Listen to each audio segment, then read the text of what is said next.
ಬೆಂಗಳೂರು ಜಯನಗರದ 5ನೇ ಬಡಾವಣೆಯಲ್ಲಿರುವ ನಂಜನಗೂಡು ಶ್ರೀ ರಾಘವೇಂದ್ರ ಸ್ವಾಮಿ ಮಠದಲ್ಲಿ ಪ್ರಥಮ ಏಕಾದಶಿ ಅಂಗವಾಗಿ ವಿಶೇಷ ಧಾರ್ಮಿಕ ಕಾರ್ಯಕ್ರಮಗಳು ನಡೆದವು.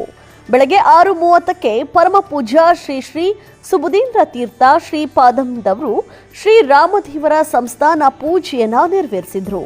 ಬಳಿಕ ಸುವರ್ಣದ ತೊಟ್ಟಿಲಿನಲ್ಲಿ ಶ್ರೀಮನ್ ಮೂಲ ರಾಮದೇವರಿಗೆ ಮಂಗಳಾರತಿಯನ್ನ ಸಲ್ಲಿಸಲಾಯಿತು. ನಂತರ ಸುದರ್ಶನ ಹೋಮದೊಂದಿಗೆ ಶ್ರೀ ಸುಬುಧೇಂದ್ರ ತೀರ್ಥರವರು ತಪ್ತ ಮುದ್ರಾಧಾರಣೆಯನ್ನ ಸ್ವೀಕರಿಸಿದ್ರು. ಬಳಿಕ ಬೆಳಗ್ಗೆ 7:30ರಿಂದ ಸಹಸ್ರಾರು ಶಿಷ್ಯ ಭಕ್ತರಿಗೆ ತಪ್ತ ಮುದ್ರಾಧಾರಣೆಯನ್ನ ನೆರವೇರಿಸಲಾಯಿತು. ತಪ್ತ ಮುದ್ರಾಧಾರಣೆ ಸ್ವೀಕರಿಸಲು ನಾಡಿನ ವಿವಿಧ ಭಾಗಗಳಿಂದ ಅಪಾರ ಜನಸಂಖ್ಯೆಯಲ್ಲಿ ಶಿಷ್ಯ ಭಕ್ತರು ಆಗಮಿಸಿದ್ರು. ಭಕ್ತರಿಗೆ ಯಾವುದೇ ತೊಂದರೆಯಾಗದಂತೆ ಮಠದ ವತಿಯಿಂದ ಅಚ್ಚುಕಟ್ಟಾಗಿಯೇ ವ್ಯವಸ್ಥೆಯನ್ನ ಮಾಡಲಾಯಿತು.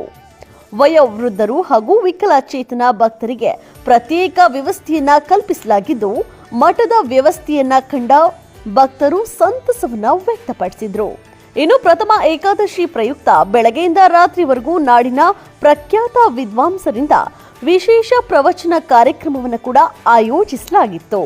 ಶ್ರೀಮಠದ ಹಿರಿಯ ವ್ಯವಸ್ಥಾಪಕರಾದ ಶ್ರೀ ಆರ್.ಕೆ. ವಾದೀಂದ್ರಾಚಾರ್ಯರ ನೇತೃತ್ವದಲ್ಲಿ ಎಲ್ಲಾ ಕಾರ್ಯಕ್ರಮಗಳು ಶ್ರದ್ಧಾ ಭಕ್ತಿಯಿಂದ ನೆರವೇರಿಸಿದ್ರು. ಒಟ್ನಲ್ಲಿ ಪ್ರಥಮ ಏಕಾದಶಿಯಂದು ನಡೆದ ಈ ತಪ್ತ ಮುದ್ರಾಧಾರಣೆಯ ಕಾರ್ಯಕ್ರಮದಲ್ಲಿ ಸಹಸ್ರಾರು ಭಕ್ತರು ಭಾಗವಹಿಸಿ ಶ್ರೀ ಹರಿವಾಯು ಗುರುಗಳ ಅನುಗ್ರಹಕ್ಕೆ ಪಾತ್ರರಾದರು.